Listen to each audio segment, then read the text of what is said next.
Hi, everyone. Thanks for coming to Writers Speak Wednesdays. I'm Meryl, and I'm going to be introducing Alan Shapiro, who's joined us from Connecticut today. Alan has written many books of poetry and prose, most recently Against Translation, most recently, well, right, that Against Translation, that self-forgetful, perfectly useless concentration, and Reel to Reel, which was a finalist for the Pulitzer Prize. Shapiro has won the Kingsley Tufts Award, the Los Angeles Times Book Prize, and an American Academy of Arts and Letters Literature Award, among others, and has received fellowships from both the Guggenheim Foundation and the National Endowment for the Arts. And he has this book and a new book that just came out called By and By. Thanks, Alan. So I thought that this new book is called By and By, and it's just come out, and so I haven't read from it at all. This was my COVID book. This book I wrote during COVID, and I had a really good pandemic. I had no idea that I had such a gift for social distancing. In fact, I actually came to think of my pre-COVID life as a period of foreplague.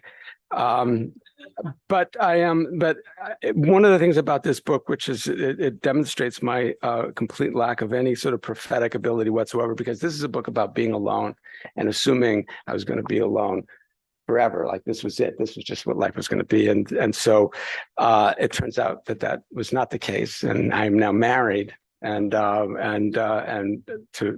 my wife and soulmate Rachel. So in a way, what I'm going to read is not indicative of where I am, but it's where I've been. So I'm just going to read one poem from the book, and then we can talk. It's a sort of longish poem called The Loft. It's set in Durham, North Carolina. I had a beautiful apartment that was all brick walls and big windows, and I lived there with my dog Sammy. So that's what this is about. It's just a book. It's a whole book about isolation and other related aspects of being human. So it's called The Loft, and it's in different sections. I'll just pause between them. So here we go. A loft. My two tall windows let in so much light. I can see kiln fires in the facing floor-to-ceiling red brick wall that moodily all day smolders and flares up and dies, but never quite, so that it's never altogether dark in here until it's black out there. A cooling one could mistake for calm expands around me as the day dims. I don't miss anyone, I say to no one, when my damaged left hand starts to ache and on its own is slowly opening and closing as though around a hand it's trying to remember till the ache passes and it then forgets. And I'm calm again, or cool, just as earlier this afternoon I didn't notice the continuous low rumbling of a generator somewhere below me on a rooftop till it switched off, and the inrush of quiet brought it to my ear the way an even keener quiet rushed in when the cries I also hadn't heard were all I could hear once the crying stopped. Each window is a Facebook page the world is doom scrolling down, past sirens mixed with howls and catcalls and the shrill beeping of an Amazon van backing up inside a larger hum of traffic where a hey, hey, ho, ho is chanted too far off for me to catch who it is that has to go. By the time I passed them, beside the flashing ambulance, the paramedic had gotten her carefully up from the sidewalk and to a bench, and now was bent over her, holding her gently upright, speaking in low tones that the space between us blurred to parental baby talk, as if I'd stumbled upon a living creche or pieta. And yes, I know it was probably just training, what he did for pay, but even so, it felt just then like there really were no edges to the world, no line that marked the end of this, the start of that, all of us together dodging and weaving in the chaos of a cosmic there but for the grace, at least until I reached my building and realized my palms were burning from the two big sacks I carried, one full of the colorful produce of the season, the other almost bursting with the chicken I was coming home to roast. It darted, bird-like, frantic, Bible black around the paralyzing tar pit of the bed I woke in, panicked by the poof and sudden clotting of its here, no there hysterics, encircling my shrinking from it, the sense of nowhere else to hide, as if some bad debt long past due had come with its null and void eye for the eye I owed. The ceilings are too high for the room not to echo, no matter what I fill it with. It's like I haven't finished moving in or out, which may be why I've never learned to think outside the box, especially on Zoom. Every home I made of love had an escape hatch. Knowing I could escape was how I stayed. And now, in lieu of love, my mind is the house I can't escape. And so I fill it up with life-size dolls, and the dolls I fill it with are faceless, and each doll has a name which it never answers to in its own way, unlike the dog I own, who comes every time I call. Once upon a time, in the dark wood of my second marriage, I lived in Chapel Hill, but worked in Chicago, where I would stay with my late friend Tim, an unmarried, chain-smoking, recovering alcoholic, whose favorite thing to do was go to bars with me, so I could watch him try to pick up women, and he could watch me drink. We were, Tim would say, a match made in a heaven of compatible deprivations.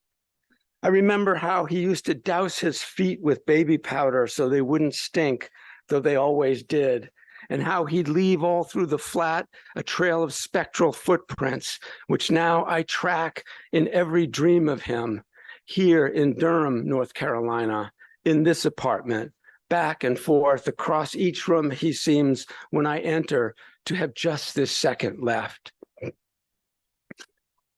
The fake fire in the real fireplace is made of red and yellow strips of cellophane lit up from beneath fake logs and blown by a fan to a chilly flicker I nonetheless move close to every day at drink time, where sip by sip, they come to keep me company in silence, all the old friends who are friends no longer, each fallen away or fallen out with Palamine, best bud, wingman, and sidekick, my one-time boon companion, without whom life was unthinkable for a while, intimate as romance and as frail.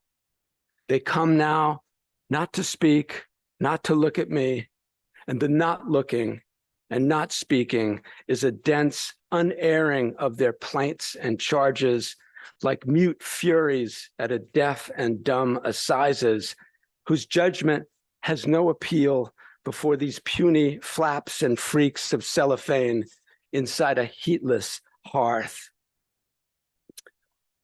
Most of the books on the wall of books are pushed too far back on the shelves to catch the hour or so of morning light that moves slantwise down across them, so that only a few spines stand out briefly as keener greens, sharper reds and browns, and even the black ones turn for a moment brightly black among the merely so, turning, you could say, the way a plant does, as if something older than words or pages, some light-stirred chlorophyllic trace from deep inside them, were beginning to awaken, and you could smell the leaves. Outside, there's a crumpled unrest of flyers and mad horn blasts down the street and past the building, on, and yet from up here, and once it's passed, and all through its long subsidence, you could think it's almost restful, soothing even. It's a kind of poison, surely, the big picture, the long view that turns great squalls of outrage to confetti littering a noiseless street. All night long, there's a party in the next apartment. Everyone's carousing, singing, but the individual voices, by the time they get to me through the walls, are blunted to a group voice that is pure John Cage, clogged atonally with hooch and cake. A corporate belting out of joy so sloppily sincere, it might be touching if it weren't so late. Oh, come off it. It's all a load of self-applauding, self-exonerating crap. This group allergic, comic, melancholic clinging to particulars when all you think of in their presence is the icy silence of the tomb. Anyway, tonight there is no silence, and the joy is general, and it isn't yours. And this is the last section of this poem. And it's does a kind of a riff on a fragment of John Keats's "This living hand thou mayest." Capable of earnest grasping, what if it were in the cold and icy silence of the tomb, so haunt thy days and chill thy dreaming nights, that thou would wish thine own hand. Yeah, anyway, it goes on. Anyway, it plays off of the different phrases. This is a letter to the next occupant of the apartment. You'll never hear of me, and you won't read this, and you'll never know the painted over, buffed, and freshly polished void of me is how this now no longer living hand, not warm, incapable of any grasping, will be reaching for you from the icy echoes of the room. Wide open, empty, everywhere I'm not. Look, even now it holds you, what you'll never feel, feeling you all over. So that's the opening poem of the book. And maybe just to give a sort of a context, even though I know I haven't been quite 10 minutes, but the closing poem is a kind of companion for it. So, and it's called Phantom Limb, and it's a series of riffs off the idea of a phantom limb, of a limb that's no longer there, but you still feel it and still causes you pain. And I won't read the whole poem, but I'll just read a few sections from it. Some of the same people, like Tim, who's in the first poem, shows up in this one as well. And it's just different versions of phantom limb that all of us experience, but especially so during the COVID when everybody was so isolated from each other. So I'll just read a few sections for this, and then we can talk. So Phantom Limb 1. After he'd lost an arm in the Battle of Tenerife, Lord Nelson used to claim he'd thereby proven the afterlife exists. If my arm can have a ghost, he liked to say, so can the rest of me. Which makes me wonder, would he have even known the limb was missing if he'd been blinded too? 2. What thinks this is a kind of phantom limb. It feels but can't be felt. It can't be seen or touched, weighs nothing, and it's somehow bound to, while it isn't anywhere exactly in this chemical electro froth of focus on absences that make it what it is. And the next person in this poem is my grandmother. So she haunted the room she lived in while she lived in it. And now my haunting of it makes it more alive than anywhere I've lived. From the arm of the armchair hangs a frayed sack filled with TV guides, scissors, pencils, checkbook, beside which on the side table next to a saucer of charged stubs, the lid of a pack of Winston's is flipped back like an open casket on a last smoke. Always within reach, and closer a can of Tab, and closer still the ruby-tinted bowl of hard candy that like a magic bowl grows fuller the more she takes from it, to keep me up late with her, even on school nights in the windowless cell of a bedroom that was living room for her, and day and night room too, and sight of trespass and indulgence I'm never blamed for, since she's the adult. She should know better.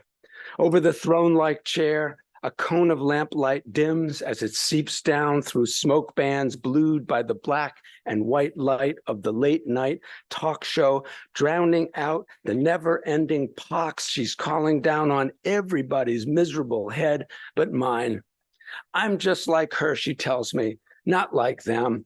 Two peas in a pod, the two of us, while she offers me another and still another righteous sucker whose red and white stripes glitter like miniature pinwheels, every one of which I still hear saying, take, eat. No need to notice what you don't yet feel.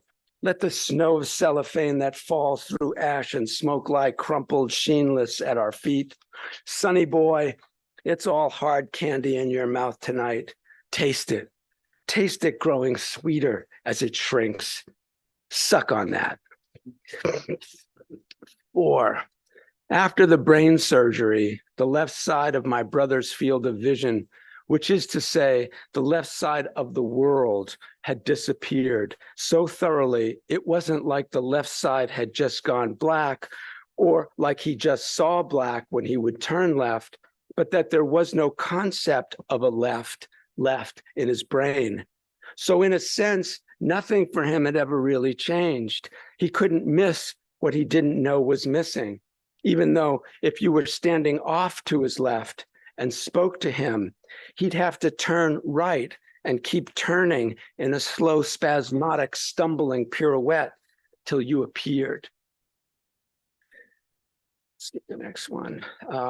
There was this blessed side effect of the oxygen starvation Tim's brain experienced on his last day, which somehow filled him with this euphoric sense of being fast at work, composing what he called an ode he thought it best not to recite to us until he'd gotten it right. So there he lay, eyes shut, face smiling beatifically, as if the luscious cluster of the vine upon his mouth did crush the wine, the while he waved the baton of a finger to the music he now only had to listen to make, before the terminal restlessness and sweat and chills came on so fast that only the slightest trace of terror pried his blank eyes open as if to ask us what we thought. 8. But I shall skip that one. 9.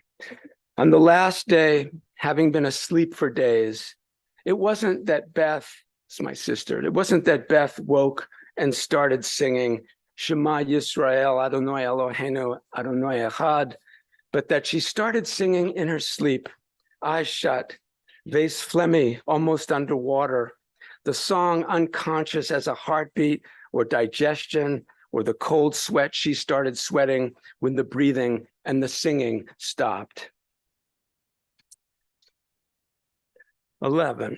I don't remember what it was I said that made Bob think of this on that last night we didn't know would be our last night. But now, as he exhales and the smoke rings rise and wobble as they disperse, he's telling me about a dream of Emerson's in which he's floating at will in the great ether, seeing Earth far enough away to be no bigger than an apple, and how an angel takes the apple in his hand and brings it to him, saying, "This thou must eat." And so Emerson says, I ate the world. Bob calls it a re-envisioning of the fruit of that forbidden tree whose mortal taste brought death into the world and all our woe, to a kind of globalized communion wafer. Then he says, pretty to think so, isn't it? And laughs in disbelief or longing, I can't tell which. And so I ask him what Emerson would have made of the new cosmology of quantum fields, the multiverse, string theory. Oh, he says, exhaling slowly, sadly, I think, as if the smoke were the thought itself thinning away from us. He'd have embraced the notion of everything as nothing more than strings that tremble in a giant web. I try envisioning that web, but all I see nearby, half in, half out beyond the porch light, is how the end branch, which a bird has flown from, is trembling for a moment until it doesn't, with the force of what's no longer there. And 12, and this is the last section. The way the old inch out into the water bent over, flicking such little handfuls of chill against the jiggling rolls and swags of arm and belly fat. You'd almost think they're trying not to make the cold less cold, but to make the shock of it last longer. Just so, I'm wading out into an alien element on the impossible to pinpoint shifting margin of it as it ebbs and flows, where every day another wave whelms up and crashes over, leaving in its wake a shocked awareness of a deepening cold only the dead are used to. Not getting used to it is how I know I'm here. So I will just call that.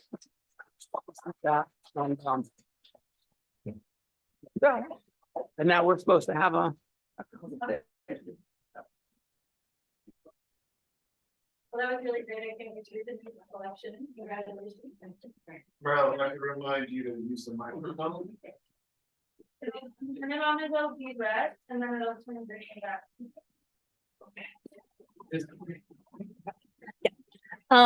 So you said that this was your COVID book, but this one also talks about COVID. Did you start this before? The last poem, the first, is it the first poem in the book? The second poem in this book was going to be in this book because it's about talking on Zoom. Right. And that's the but I seem to have a better place in this one, so I left it in that one. So yeah. Nice. But I was wondering how COVID was for your writing. it was, as I said, I had a great pandemic. I wrote all the time. It was like low-hanging fruit. It was the happiest time of my writing life.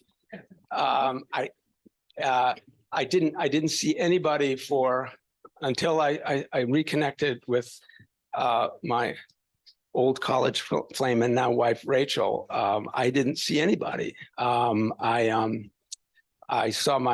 would take my dog for a walk 4 times a day, and I would sometimes walk with my son and daughter who both lived in Durham with their dogs. But aside from that, I didn't see anybody. I was completely alone, and I thought that was pretty much how it was going to be.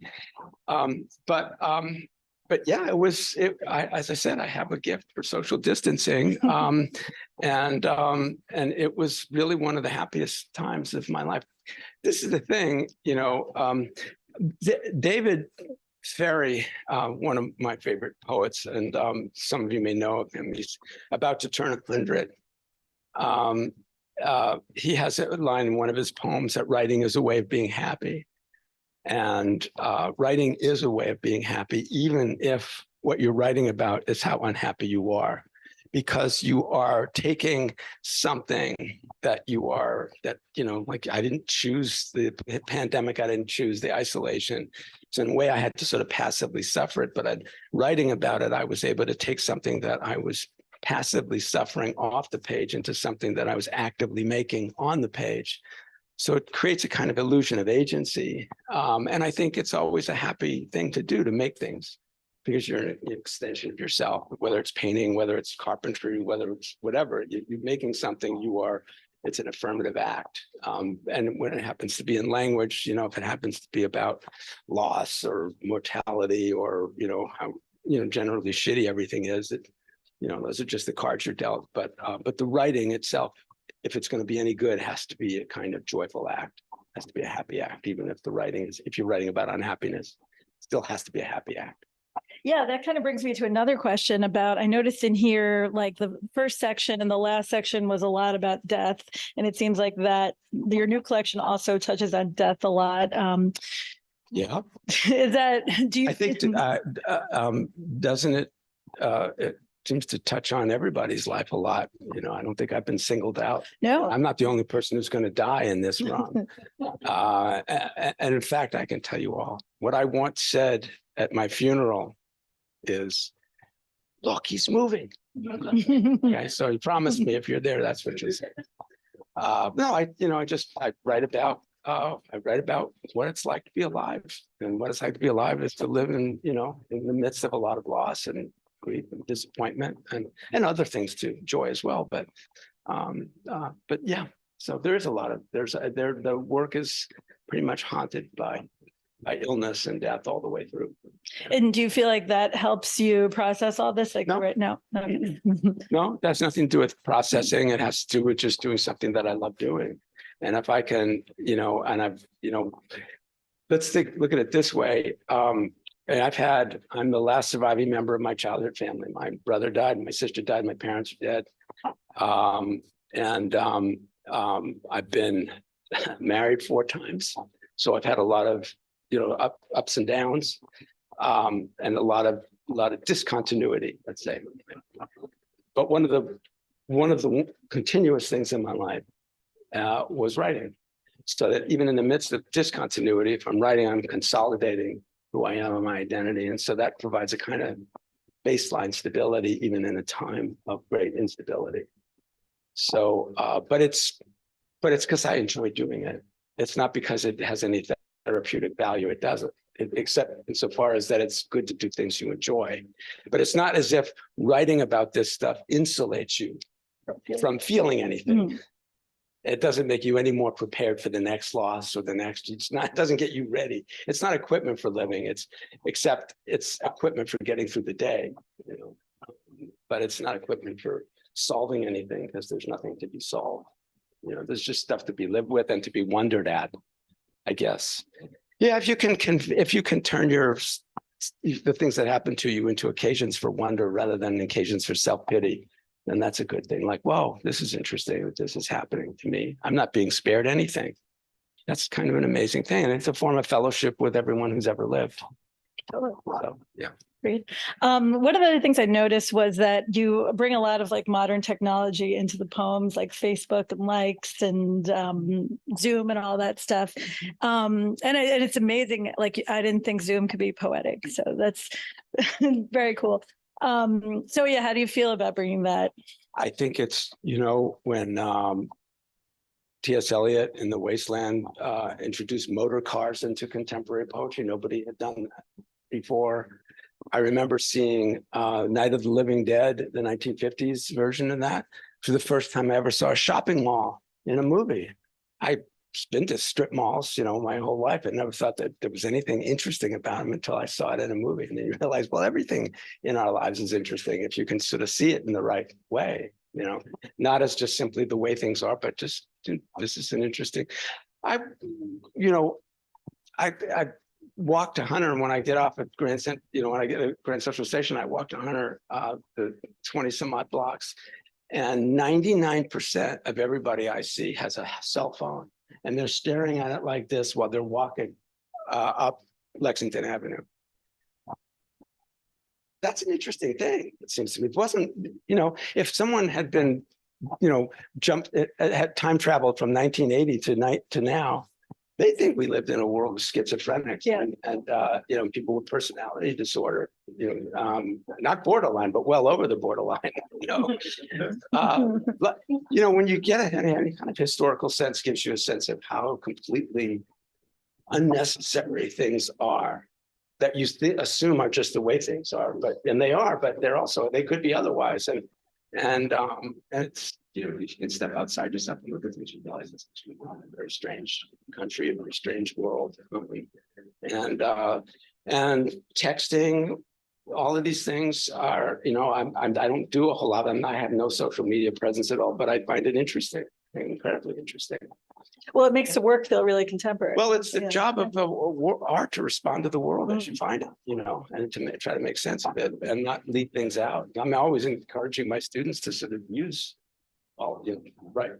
use text, use all of this stuff, but don't just simply replicate it, but add art to it. Add some intelligence and art to it for sure. So another question I was wondering about was, I know you also write prose and essays. How do you always decide, is this going to be a poem or an essay before you start, or does it find its way? Mostly it's, if I'm going to write an essay, it's because I'm working out something about, poems or about culture. But for me, writing is just writing. There's no, I get just as much pleasure from writing an essay as I would writing a poem or a translation. It's just working with language and, being able to sit down at the desk in the morning, as someone that's as a congenitally distracted person, when I can sit still and focus on something for a prolonged length of time, to me, that's a form of happiness and grace, and writing. And I wrote one novel. It was so much fun because it took me a couple of years to do it. And I had that little world waiting for me every day. The thing about poems that you get in and out of them relatively quickly. And then you got to start over. It's nice to have a big canvas and just be able to have a world that you can just sort of lose yourself in each day, irrespective of the quality of the work. It has nothing to do with it producing something at the end of it. It's just a way of spending time, getting through the day in a way in which you're not hurting anybody, you're not hurting yourself, and you're just thinking about something, just thinking about language. It's a great privilege, and it's a lot of fun. And I say, if there's any therapeutic value, it's because of the inherent joy of the act. It's not because it solves anything. Nothing ever gets solved. Would you say that you start with a line or an image or a character or all of them? All of the each poem or each thing I'm writing is its own. There's no formula for it. They're all different. I used to think that I could only write longhand, and then I switched to the typewriter, and then I switched from typewriter to the computer, and all of that. I've been able to adapt, but there's no. Sometimes it's a phrase, sometimes an idea. Sometimes I don't have anything in my mind. Just messing around and seeing if something comes up. Reading is also a great help for writing. Give me an idea of what of things to steal. People who are doing something that you find really interesting, and if I can adapt it and assimilate it into my own voice, then that's also a good thing. And then, but it's just something to do in a continuing world, and that's all. And I feel very grateful to have it, because I don't know what I would do if I didn't. I have no idea how I would spend my time watching television, I guess. Yeah. So, but anyway, yeah. I would say your poems definitely are funny. Are you conscious, or there's elements of humor? Is that conscious or? No, I grew up. I'm never happier as a writer than when I can bring what Coleridge calls the whole soul into activity, and that includes I studied English and American literature for many years, so I know that those traditions pretty well. I grew up in a conservative Jewish household, so I know a certain amount about Judaism. My parents spoke Yiddish. They were both very funny people. My brother was a Broadway musical entertainer. He was on Broadway most of his adult life, and was very funny.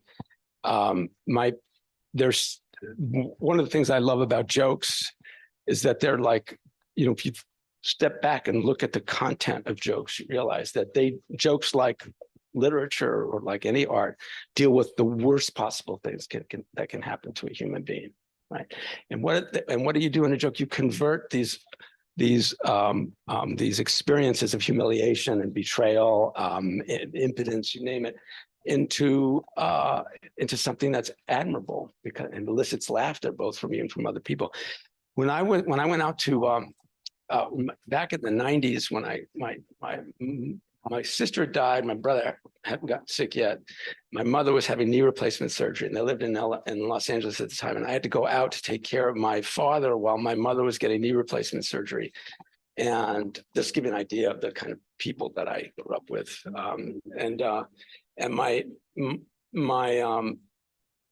They lived in a 2-bedroom apartment. My father had Parkinson's disease, he had macular degeneration, he had a bad prostate, and he and my mother hate each other. They just like the worst relationship of a marriage that actually lasted 63 years. They couldn't stand each other. And And he was in the bathroom the guest bathroom, which was the only place my mother would let him pee, because when he peed, he sprayed and made a mess, and he was too blind to clean anything up.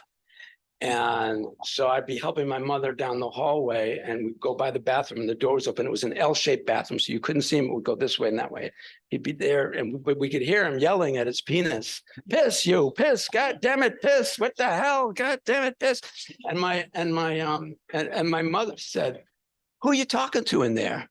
And without missing a beat, he said, "No one you would know, sweetheart." And I mean, and to me, like, that here you have these two people, both of whose bodies are disintegrating. They've lost children, they buried children, they hate each other. My mother's about to have surgery, and then they had this little witty repartee, and they both laughed. And to me, it was like a form of transcendence, that doesn't liberate you from anything except from your own circumstances. But they were able to convert these humiliating and angry circumstances into this beautiful moment of comedy. And that's what and they were all, my parents both were storytellers in that way. They told jokes, and they were very funny. My dad, I mean, even when they were in their most offensive, they were funny. My mother would be on the phone complaining about him to her friends, and he'd walk by and he would say, "God damn it, stop complaining. Just be thankful we don't live in Baghdad." And my mother would say, "Well, how awful does your life have to be if the only way you can feel good about it is to think, at least I don't live in Baghdad?" And so I learned that humor was like art. It was a way of converting misery into joy, without in any way pretending the misery wasn't miserable. So it was a realistic way of finding pleasure in the least, in least expected ways. So yeah, I believe as an American writer, I am committed to an aesthetics of impurity, because that's what America is, a bunch of mongrels, right? Everybody comes from somewhere else. We're mixing. And the more I can mix and match and move from King Lear in the same poem, if I can go from King Lear to King Kong to join high art with popular culture, to me, I feel as though I'm living up to my heritage as an impure American writer. That's my aspiration, is to mix stuff, not to isolate and purify. Purity is what the Nazis do. Yeah, so we're all about impurity and balance. So that's what American art is. It's mongrel. And I think that's why it's so vigorous, like to think, and more so now than ever. I say that as somebody who, now old and and embracing my own irrelevance. But that's the great thing about American literature, is its diversity. And I don't mean just diversity in terms of that ethnic stuff's not interesting to me, but it's diversity of tone, diversity of influence, diversity of idiom. That's really what makes it interesting. Yeah, one of my favorite poems in here was the Red Rover poem. Oh yeah. Where you talk about death and all the dead people on the other side. Yeah. And that childhood game, like mixing it like that was great. Yeah, those are the names of all dead poets. Yeah. Well, I have more dead friends than living friends, and certainly more dead relatives than living relatives. That's what happens. Yeah. Can you recommend a contemporary poet who we should be reading right now? I can recommend many. Tom Slay, who's sitting right over there, I would recommend, whose work is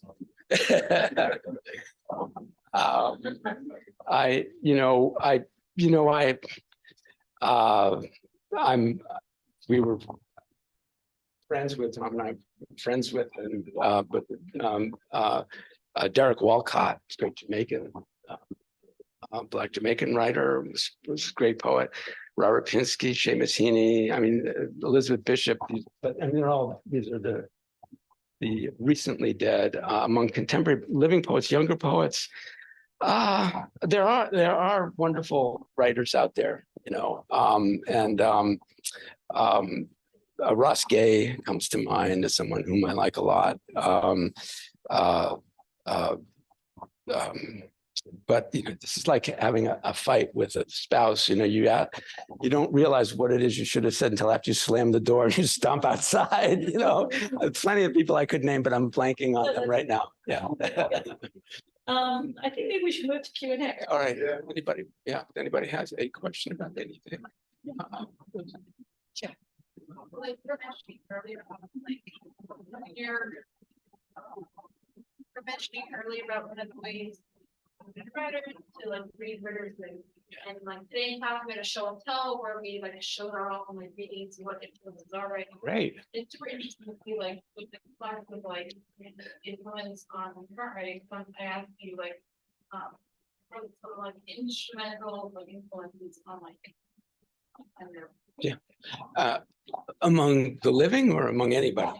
Well, okay. So among living poets, I think one of the most influential poets that is still alive is David Ferry, whom you may or may not know but he's actually a kind of hero to me and to those of us who know him well, because he published his first book in 1959.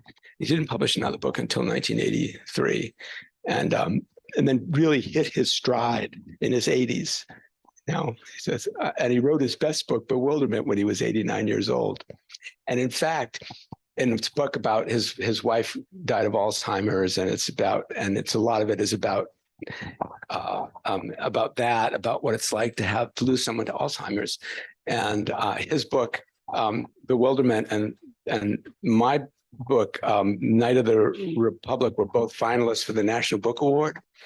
And Tom called me when the finalists were announced, and he said, well, I hope you win, but it's David, and he's 89 years old and his wife just died of Alzheimer's, so it's going to be. And my first thought was, some guys have all the luck.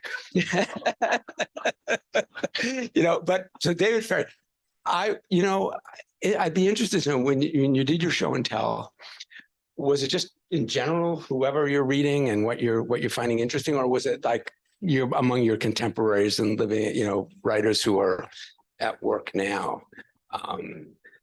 Yeah, no, it was just in general, like our favorite pieces. So some people brought poems or nonfiction pieces or flash, just a little bit of everything. Because I would encourage you all to, because if the majority of the people on the list are, under 50, or under 40, the closer they are to you in age, it seems to me the less you're going to have to learn from them. Because the more they're going to be like you, they're going to share your experience. The more you can move outside of what but that's still part of your tradition or traditions that you belong to. Whether the better, like one of the best things I ever did as a writer was, and it was through accident, was translating Greek tragedy. I was asked in the 1990s to be a co-editor of Oxford University's Greek Tragedy, a new translation series. And I'm not a scholar. I don't have Latin or Greek. But I was asked to do this, to co-edit it with a scholar, and I would find a poet, he would find a scholar, and we would pair them up, so that they would write a translation that was, was responsible to the original Greek, but also had some life as a poem in English, and that was the poet's responsibility. Anyway, I did that, and Robert Pinsky was supposed to do the Oresteia, and then he was appointed poet laureate, and so he had to back out at the last minute. And so Peter, my co-editor, said, well, why don't you do it, and we'll do it together. We'll do the trilogy. And so I did, and I spent 15 years doing that. And it was a completely alien tradition, even though it stood at the foundation of Western literature. It's completely strange, but I learned so much, and I was opened up to different possibilities of language and rhetoric and never mind the references and allusions. It was completely generated a whole new way of thinking about writing, because it was further away from what I knew. I loved Elizabeth Bishop was somebody who was very important to me. Robert Frost when I was younger, well, still is always, but Robert Hayden. I could go on and on with poets who had poems that I really loved, but I'd say mostly it's like the English Renaissance. The poets like Thomas Wyatt and Walter Raleigh and George Gascoigne. Shakespeare, those would probably be the greatest ongoing influence of my life. All the dead white guys. They were, yeah. That's an interesting point about like the time period, like the sensibility difference, but thank you. Yeah. Yeah. So I would just encourage you to read it.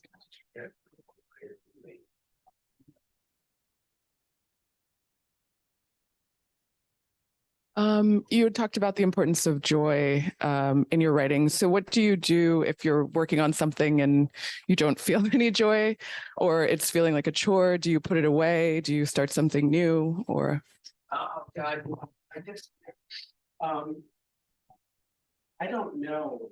The only time I don't I'm not talking about the quality of the work at all. I'm just talking about the quality of self-forgetfulness that I experienced when I was completely immersed in the process of writing.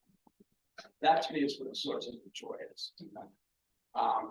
And if I'm distracted and I can't get out of my own way, then I'm not happy, and I'll try to beat my head against that wall. I'm gonna just give up. But if I'm working, I've got to the point now. I don't care what it is. I'll look on it, and if there's something there for me to learn or explore, or I feel as though I can just be lost in it, and sometimes it turns out to be good, sometimes it turns out to be not so good. But at least it was a good day, and I have that record of that day, and I can put it aside and back and see some other way. But to me, it's the quality of the time I spend, not the quality of the writing. And that's where the joy comes in. I can't think of very many things that I've written about that didn't give me, that wasn't pleasurable. Even if the work didn't turn out to be doing that is a great thing, and something to be grateful for. Again, whether it's so I mean, think of all the things you could do, all of the the weapons industry, it could be, child trafficking. It's a better day to make sense of your own experience and trying to sort of recreate your life in language. It's just an incredible privilege and a wonderful thing to be able to do, and nothing to feel sorry about yourself for. You can do it. You want this person to do it. And that is not 72, and I always thought when I was younger that I would, that I'd learn how to think, say, I have writer's block. I always was anxious about it, but it never happened. And the only difference between me now, writing now, and when I was younger, is that I don't feel any anxiety. I don't feel as though there's been any fall off, but that's not for me to judge. But it's so much more fun now to work because I'm not looking over my shoulder. I don't care. I mean, it would be nice. It would be nice to get it before, that's so idea. But it's really just the day to day, the hour to hour, minute to minute work that's that keep that nourishing going. Everything else is just not what it's about. It's only the work that's good. Only the doing of the work that's good, not necessarily doing it. It's intrinsically valuable. That's from Elizabeth Bishop. The title of that book, that's it. Comes from the Elizabeth Bishop quote. She said, "The thing we want from great art is the same thing necessary for its creation, and that is a self-forgetful, perfectly useless concentration." Self-forgetful because you're thinking about art, you're thinking about you. Useless because the value of it is intrinsic to doing of it, and then concentration. I know that sense that we have done being when an artist and acting goes for being in the zone, when the basket becomes this big and it is always going to go in with baseball player, and ball is coming in 5 seconds, 5 times an hour, That's the same thing that you feel as a writer. You sit down at snack o'clock in the morning, you look up at 4 o'clock in the afternoon, you've had a good day. No matter what you have, that's on the page. You've only been thinking about language or art. That's there's no better thing. We have one last question. Barry? Hey, so I'm a new fan. I just have gotten acquainted with your work in the last couple of weeks, but I'm really enjoying it. And I'm wondering, this is kind of a general creative arts question, whatever, but when you're generating new work, do you come at it from the angle of like, I have an idea and I want to convey this idea in a way that is artful, or do you come at it from the angle of like, you just have a kind of spontaneous image or thing in mind, and then it becomes artful as you develop it? Does that? That's a good question. I would just probably just yes, yes. All of it. I mean, it's just, Perfect. Thank you.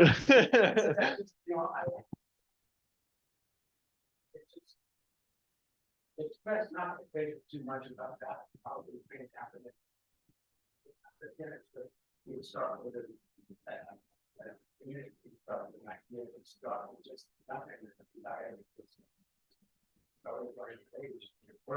Start with looking at the shape of letters. And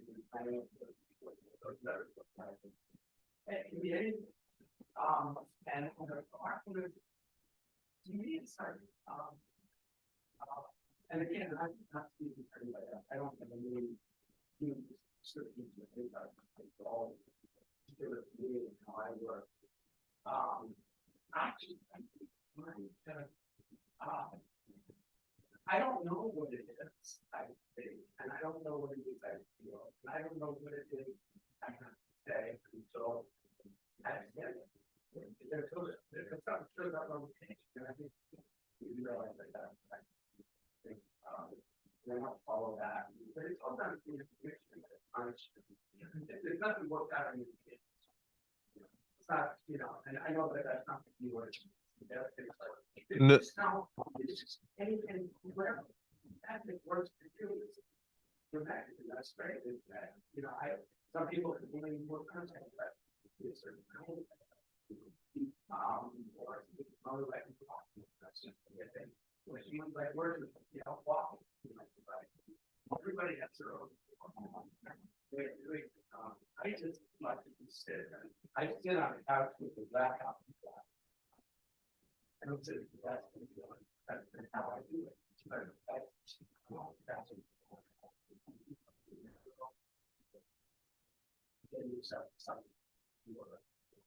The main thing is we were talking only about about reading a lot. I need big blocks. I can't be distracted and cut things back. And reading is part of that.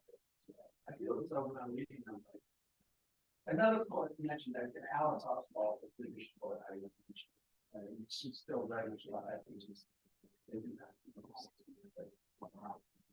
all the way.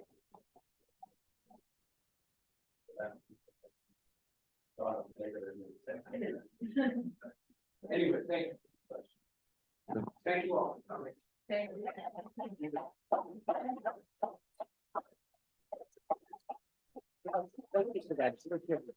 Yeah.